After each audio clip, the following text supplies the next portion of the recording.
Here we are. Hello. So hi everyone. This is Roger and Albina, Hello. and this is the meeting that the transition from week 2 to week 3 of Love Revolution, and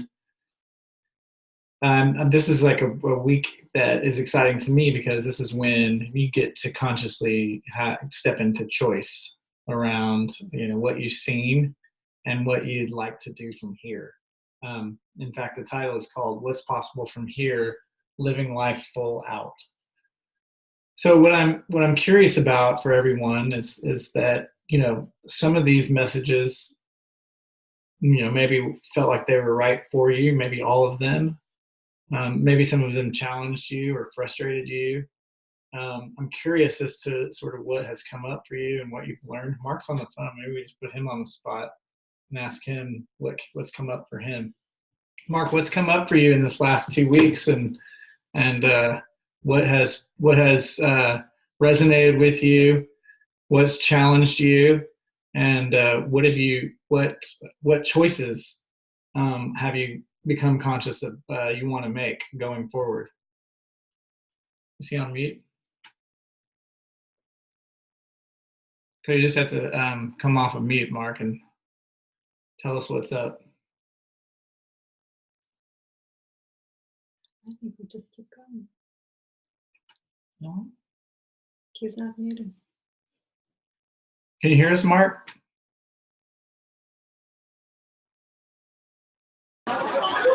Yes, I'm here. Okay. Can you hear me? All right, so we're going to keep on keeping on. Okay. Anyway, it's a question for you to Get a louder. pause here. Each week has an intentional pause with different themes for you to think about. And the very last thing that you did this week was, the whole program is asking you to step out of your comfort zone. And this day 14 is really the end of week 2 is intentional because it's uncomfortable to see it, right? See what it is that you'd like to, areas where you can grow, things that need to shift in your life. It's uncomfortable to see those things, right?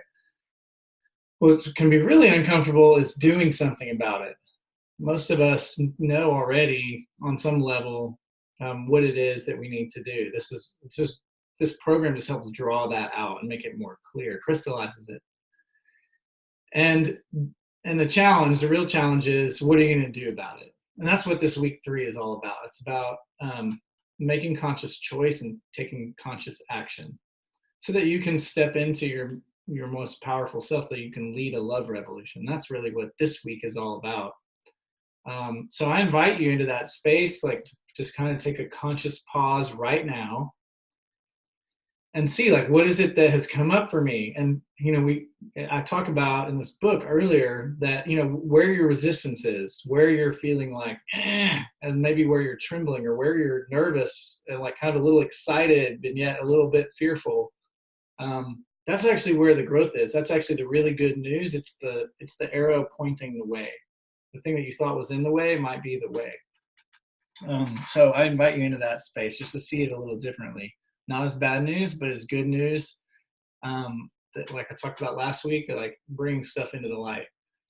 And it's not enough to know it. It's the next real step. Remember, it's intention plus action is transformation. So this week is all about what's possible when you step into action and make conscious choice around the things that you want to keep, the things you want to pull out of the way so that you can make space for a whole new life, a whole new level of your growth, of your love, of your the love revolution, of you to step into a bigger self, a bigger space than you thought was possible. You have anything to add? I do. In this area of creating the life that you love, I think one of the most important or key elements is, just stepping out of the victim mentality. And the sooner you realize that you are the creator of your own life, the sooner you get to shape your destiny, and the sooner you get to create what it is that you really you desire in your life. And I'll tell you, I'll give you an example from my life. We have a hotel, a retreat center in Taos, New Mexico, and we've had it for 4 years now. And quite often we have issues or challenges with our team. It's been a bit challenging to find people who, do a good job. And I often catch myself saying things like, ain't nobody wants to work in Taos, or there aren't good people that I can find. And it's really easy to slip into that victim mentality. And just the other day I caught myself, I'm like, that's total BS. It's just an excuse for me to bail out of, to find an excuse for me not to do the most outstanding job that I know that I'm capable of. So as long as I give myself excuses, and as long as I stay in the story that, whatever that story is, victim mentality story, that nobody wants to work in Taos, or there aren't good people in Taos and people who are willing to do a good job, I'm holding myself back. So, and an interesting part is, whenever I shift out of that victim mentality internally, as soon as I catch myself, it's BS. That's not true. There are people out there, and if I give 110% of myself, I know that I'll always succeed. And whenever I make that decision internally, something happens energetically. I don't know what you want to call it. The universe, God, always, like Roger said in his book, just the reading for this week is, whenever you make one step towards God, whenever you make one step towards the universe, God always makes 100 steps towards you. And the moment you decide that I'm going to create my own reality, I'm going to shape my own destiny, everything changes. And miraculously, all the right people show up in just the right time. And every time it happens, I find it really fascinating and just amazing. So, step out of that victim mentality. These self-excavation questions are really designed to help you become aware of what your habitual patterns are. And if you want to change your life, all you got to do is change your pattern, and everything changes. Yeah, and so really the last 2 weeks have been about seeing your patterns and seeing sort of what the results of your patterns are. And this week is creating new patterns. And new patterns are, the process of personal growth is just replacing old patterns with new ones. And patterns maybe that aren't working anymore, and put in ones that are going to work better. And it's a process, and it takes, it's not one time thing, right? It's like, oh, you start to recognize, oh, there's that pattern, and that pattern I know goes this way. Once you start to get, and I don't want to go that way. I want to go in a new way. I want to go this way, toward love, toward growth, toward inspiration. And the other pattern brings me into whatever, victim mode, and feel sorry for myself. And, and they both have their pulls, right? They both have a magnetic force behind them. And which one do you want to be in, right? So this is really about that. Okay. So, Tara, do you think you could speak? Hi, so good to see you. Yeah, so I'm putting you on the spot a little bit. My question was, right before you got on, was, don't go hiding.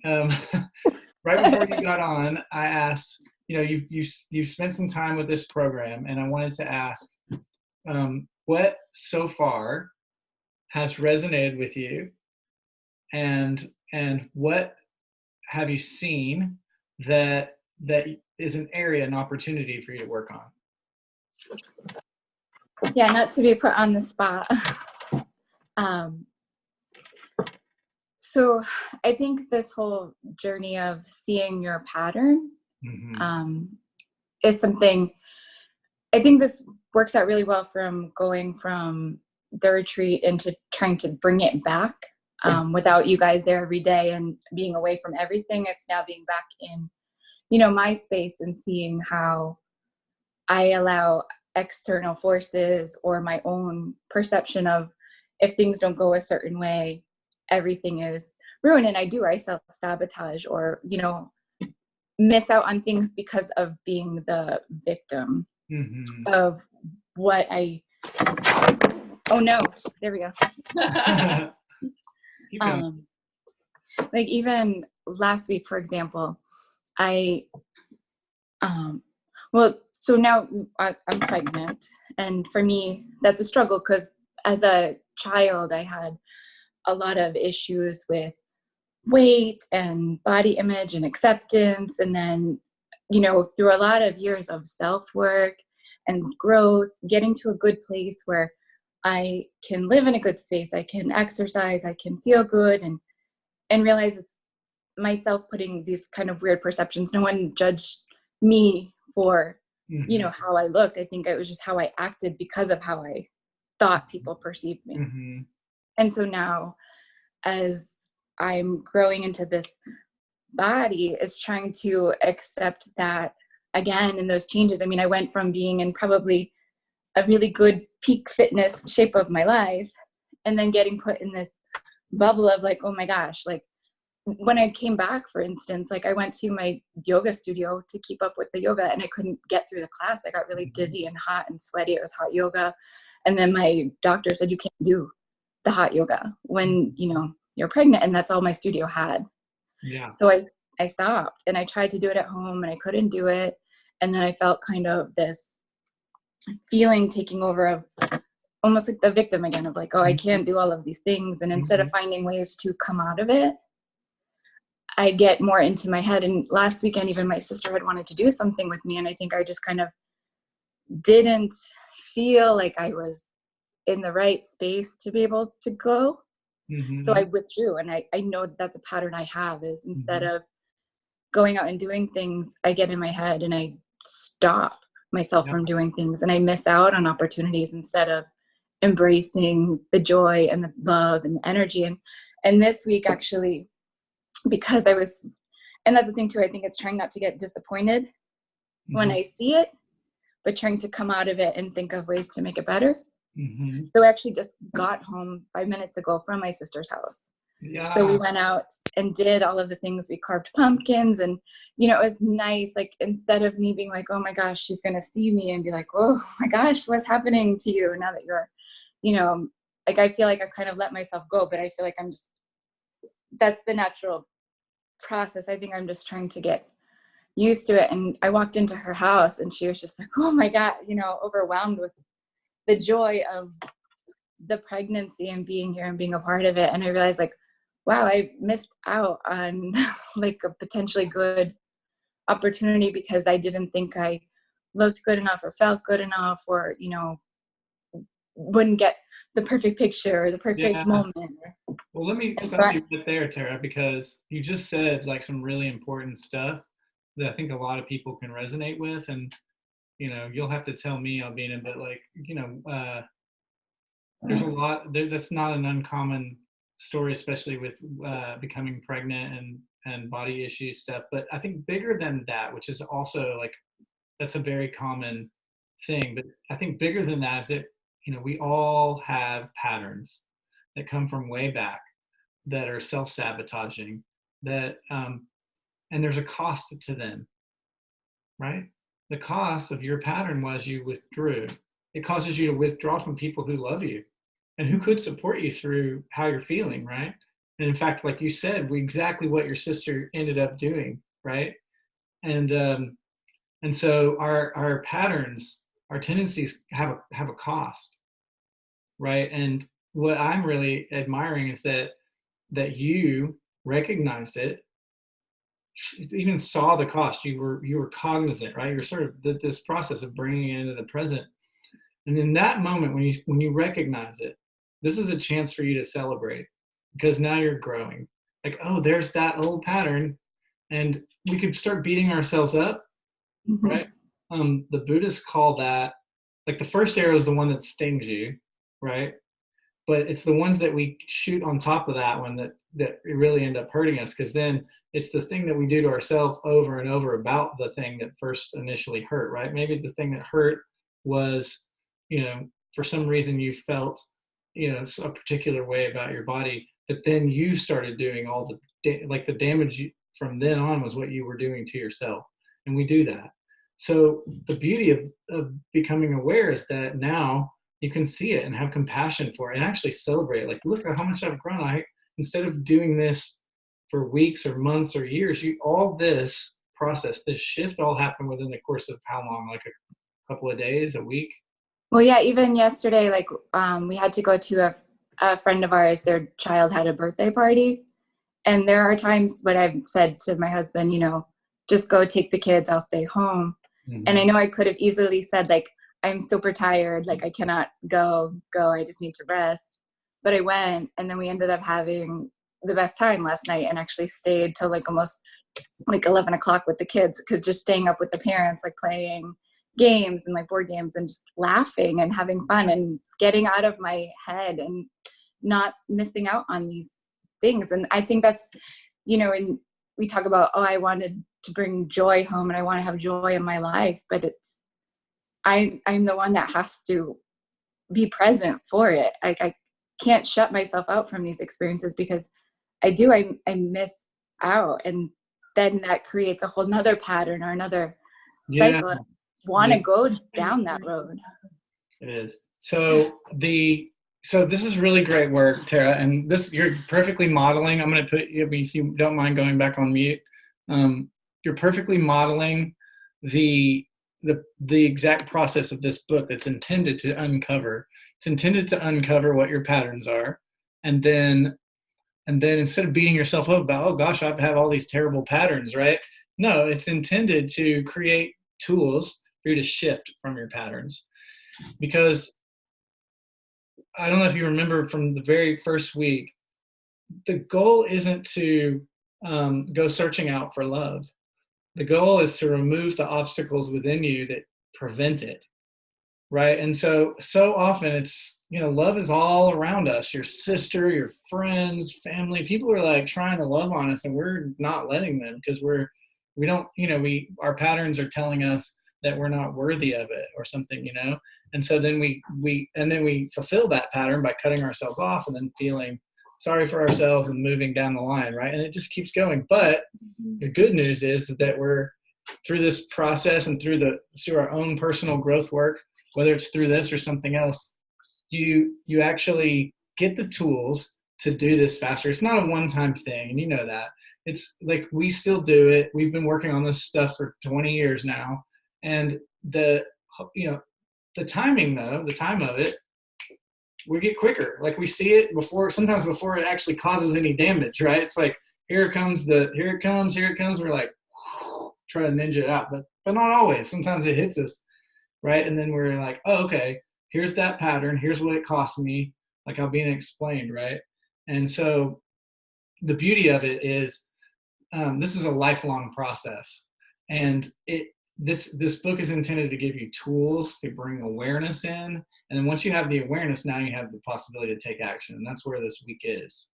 So you have anything you want to add to that? Yeah, I think this can be really beneficial for Tara, just because I know her a little bit more. Yeah. So recently my mantra has been, do less, receive more. Do less, receive more. And it's not necessarily that I sit and do nothing. I mean, I still do an outstanding job and I'm still super busy. What I think it means for me is the internal state. Because even when I meditate, I catch myself like coming out of my meditation, because I start thinking about all the things that I gotta do. Do. And whenever we are focused on doing, then we miss this opportunity to receive all the blessings, to receive all the grace, to step into that flow of life where there is ease and synchronicity and everything just happens at the right time. Because whenever we're in that state of doing, literally we shut down that flow. I like to say it's like the blessings from God that get to come into our lives, but whenever we're keeping busy, and actually Roger writes about it this week, like about his mom, even his mom, that part of the book when she's like, I'm so busy, I'm so busy. And I catch myself doing that too. So do less, receive more. Mm-hmm. And to me, it's a state of relaxing and opening up to receive grace and favor. Yeah, it's exactly what I was saying. It's like getting out of the way of what's trying to get to you, the good stuff, right? That's right. Okay, so this is what we're going to do for the last 10 minutes. It's going to be very short. Then we're going to finish in 10 minutes. We're going to do a very short meditation. And this meditation is called Future Wiser Self Meditation. I love this one because, well, I'll let you experience it, but just with the name Future Wiser Self Meditation, it's that we always have access to our future wiser self. We always have access to all the knowledge, all the insight, all the good things that can happen in our lives. And so the process is only just to uncover it, right? It's not so much that we have to learn, we just have to remember. So we're in this space where can I help you? Because we're right in the middle of doing something. We're gonna have to, okay, my daughter's like trying to communicate with sign language, but I was just like, just talk to us or don't talk to us, but we can't understand all of this. So anyway, let's go to Future Wiser Self Meditation. All right, sit up really tall. Close your eyes. And if you're in a place where it's difficult to get quiet, this is going to be recorded, so you can pause it and like go to a closet or go to your car or go to somewhere where it's quiet, or put headphones on where you have an ability to get to a space where you have a little bit of peace. Maybe your kids aren't barging in like mine just were. And so make space for you so that you can actually appreciate this, rather than just half listen to it. So sit up really tall so that your spine is long and that you're open across the front of your heart. So if you've got your arms crossed, let them fall into your lap. You can have your palms up. You can sit in a chair, sit any old way.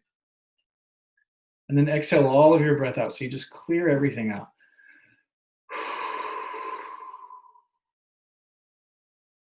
Inhale, let the top of your head float up toward the ceiling. Exhale, let your shoulders slide down your back. Feel for release. Inhale, grow tall. Exhale, plant your sitting bones down into whatever you're touching and feel for roots. So that you're rooted, you're grounded, and you're soft. Open to receive.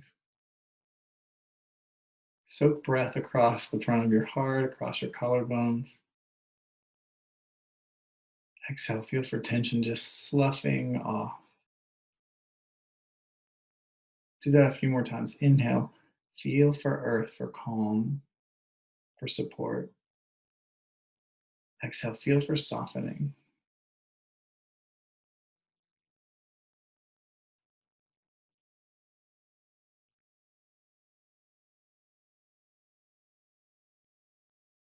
Now imagine yourself in an open field, in a beautiful space. And you see a trail through the forest in front of you.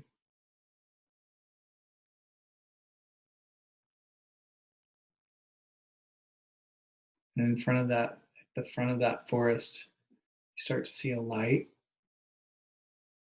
And you start to walk into the forest on a beautiful day, surrounded by beautiful trees.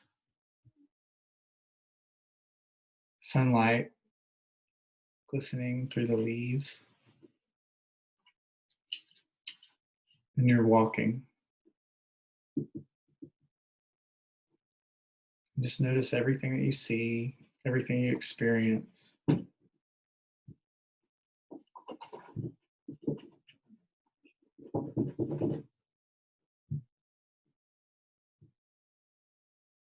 And as you continue to walk, it starts to grow darker, starts to move from bright light toward dusk. And it gets darker. And it gets harder to see.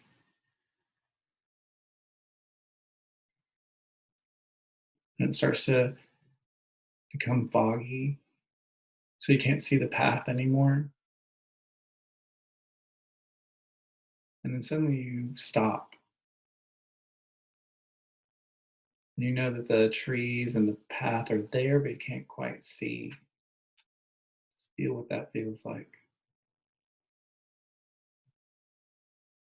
So you begin to kind of look around and see, like, where can I go?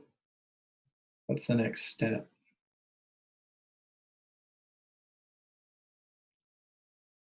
And then as you're kind of feeling lost, not sure, in the distance you see a light. That light grows brighter as it's coming toward you, beaming through the fog, causing the fog to burn away. And as it starts to grow closer, you start to see that there's someone carrying a lantern. That lantern is being carried by someone that you seem to recognize. But you can't quite tell. Like, I feel like I know this person, but I can't tell. And you start to like recognize the features on this person's face. And as they move closer, you're like, I definitely know this person. And this person that you see is a older person, more mature. And as they get closer and right up to you, holding the light, you see that this person has kind eyes and wise eyes, and they're full of love, a warm heart full of love, just beaming at you with a half smile on their face, like a Cheshire cat. You know that you know this person. And you feel their love and you feel their warmth. And you recognize that this person is you.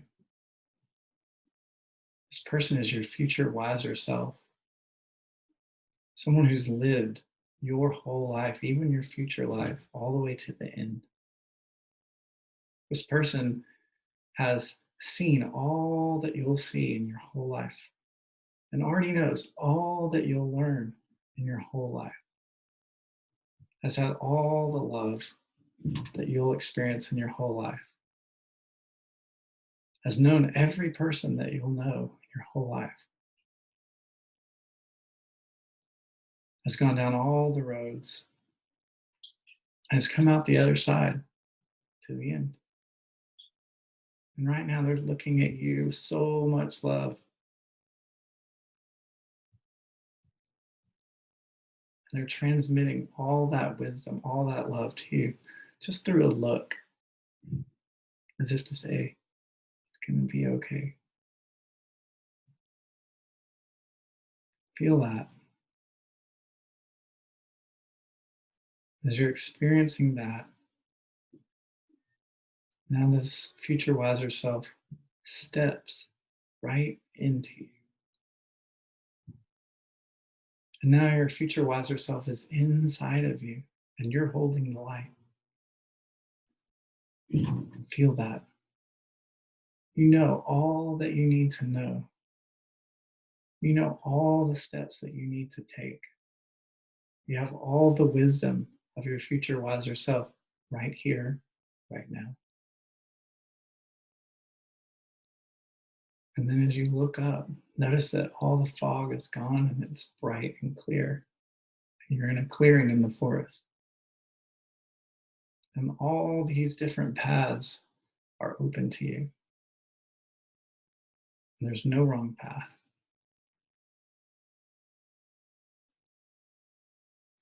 You already know the way. Feel that.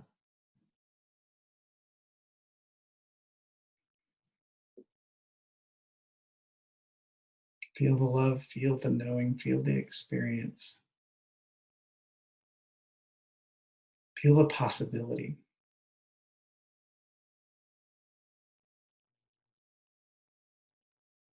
Where would you go now as your future wiser self? And how?